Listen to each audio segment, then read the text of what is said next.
I'm going to show you how to help shoulder pain and pectoral pain. So a couple little massage techniques that you can do for yourself. Put your thumbs in, stick them right kind of in your armpit, so it'll be like under the pec muscle here. I wouldn't do like the tips of the thumbs, because if you do this, it's a little bit broader. Of course, if you have any swollen lymph nodes or have any concerns with this area, you can skip this. But I like to grab the pecs, kind of pull them out, and roll the shoulders back just a little bit and stretch it. Roll the shoulders. You might lose the pec, but if you got that muscle in your hand, you'll know it because it's nice and thick. And stretch back. Feels good. And then roll the shoulders back, stretch back. You can do that a few times just to release that pec muscles. You can also come across the pecs and the ribs up top and do some nice deep circular compression. And you can do both sides to make sure that you're even. So doing the deep circular compressions, get any tender spots for just a couple extra seconds. And then I like to grab the skin and really it's called skin rolling. So you just grab the skin along wherever you can, and you're not really focusing on getting the muscle, but like the outer layer of the skin, and you might even feel some little crunchies. You want to make sure that you're kind of gripping it and pinching it, and it might not feel great, but it's releasing the tissues, and it's also helping to bring blood and circulation to the surface. If you don't have the grip with your hands, what I like to do is, of course, use my deep blue rub and get that on the shoulder, which always feels really good. And then I have a fascia blaster. So these are really great for pain. And you want the area to be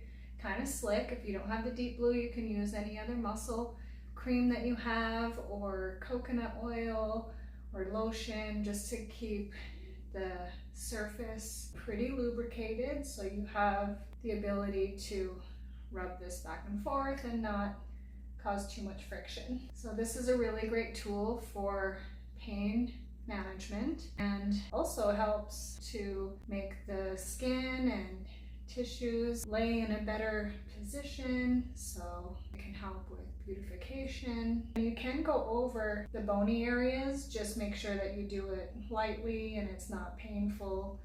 I'm not saying it's not going to be uncomfortable, but as long as it's not stabbing, shooting pain. So you can get that through the whole arm. And since I already put the deep blue on, I'm going to use a little coconut oil to keep the rest of the area kind of slick. Once you get kind of a nice red hue, you know you're getting some good circulation. So get that bicep, get the tricep. So the fascia blaster is a really great tool for pain management.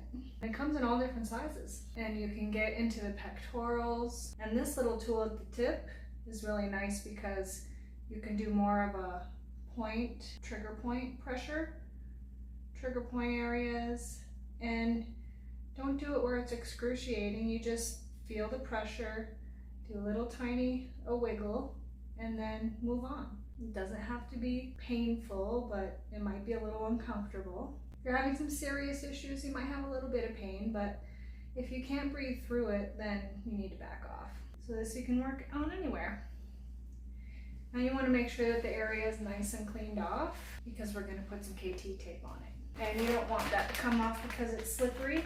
So I even have some lovely little doTERRA sanitizing wipes that you can use anywhere in the body. You don't have to worry about chemicals getting into the system, absorbing through the skin, and you'll still feel that deep blue if that's what you're using. So nice and cleaned off. Then what we're going to do is measure an area for the pectoral muscle. So you got kind of a bony notch right here in the front of your shoulder. So measure from there, just a couple inches in, because it's going to stretch. And then, so for me, that's probably about 4 inches. Cut off my piece. And then what I'm going to do is cut it right down the center, up about, leave about 1.5 inches from the top. I'm going to round off my corners, because that helps it stay down longer.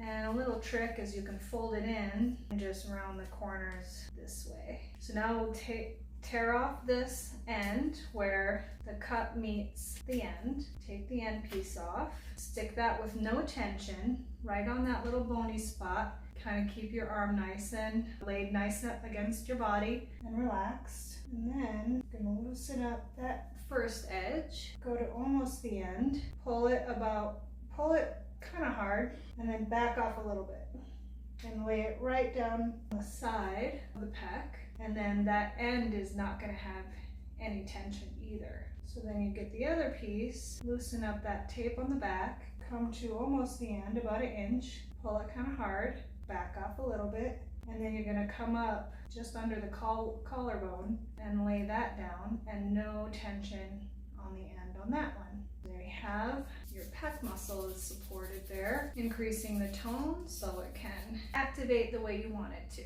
Okay, nice and easy there. Then this next one we're going to do is we're going to support acromioclavicular joint, which is just right up here, this bony spot there. So take your tape and just drape it over a little bit, and you see that's probably about all I need, maybe about 6 inches. That off. I probably could have used a little bit more, but that's okay. Round off our edges. And I just folded it in half so I can round off the edges that way. Now we'll tear it down the center, bring up the tape a little bit, just enough that you can use your fingers to give it a little bit of a stretch. Okay, so we'll put our arm back down like this. We want to stretch it a little bit and put it right over the joint. Then we pull to the end, just leave a little bit of the tape cover on the end of the tape. Pull a little hard, back off just a little bit, lay it down, then release that end. No tension on the end. Okay, now we got this end. Bring it almost to the end. Pull. Now I like to put my thumb all the way across it, like that, so it's as even as you can make it. Pull back as hard as you can, back off a little bit, lay it down, and get rid of the tape back and lay that space down. Lay the tape down with no tension on the end. All right, add a little bit of friction. You can even use back side of the tape cover, friction it out, give yourself a little support there. A little bit of popping, but tension is definitely better. The last one we're gonna do, all right, we're gonna help with just the joint capsule itself.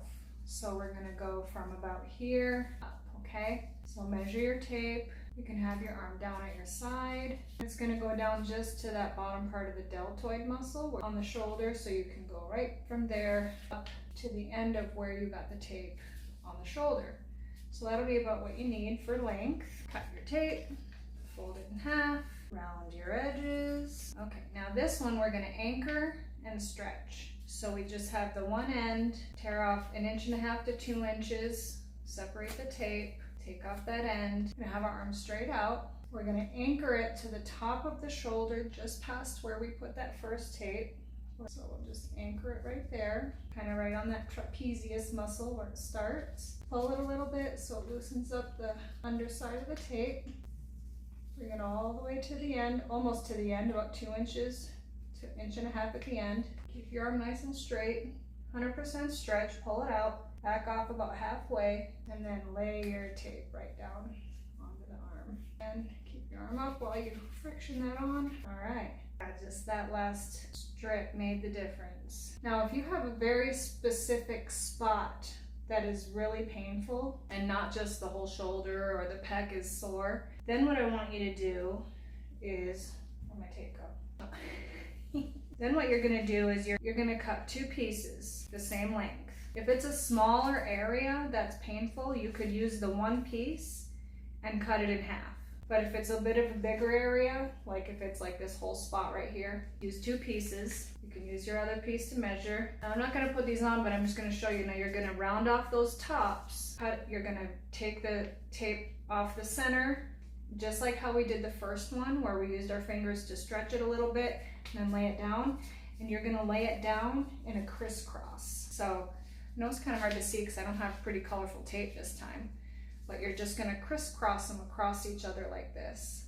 So any specific pain point, you just create some tension in your tape, and then you lay your ends down with no tension, and you just crisscross them. Otherwise, this is pretty supportive. No decrease in range of motion, but it feels really good. We already did a little bit of massage, did our fascia blaster. If you don't have a fascia blaster, you can use any other massage tool you have at home, or just keep, pressing on it, getting some of those trigger points out. And make sure you're doing stretching. So some good stretches. You can do the door jamb stretch where you're in the door. Don't completely straighten the elbows, keep them a little bent.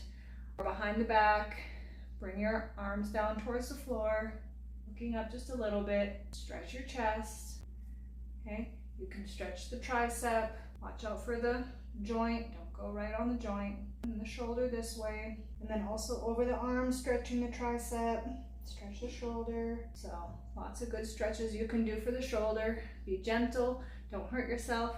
And if you have any questions, I'm happy to help. You'll also want to make sure that you're icing and heating the area that's painful, especially if there's inflammation. I always like to say heat before activity and ice after. So 20 minutes on, 20 minutes off.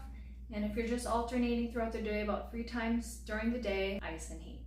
So it's a really good method to help decrease inflammation and then bring in all the good healing fluids that you might need in the area. You can leave K-tape on for 3 to 5 days.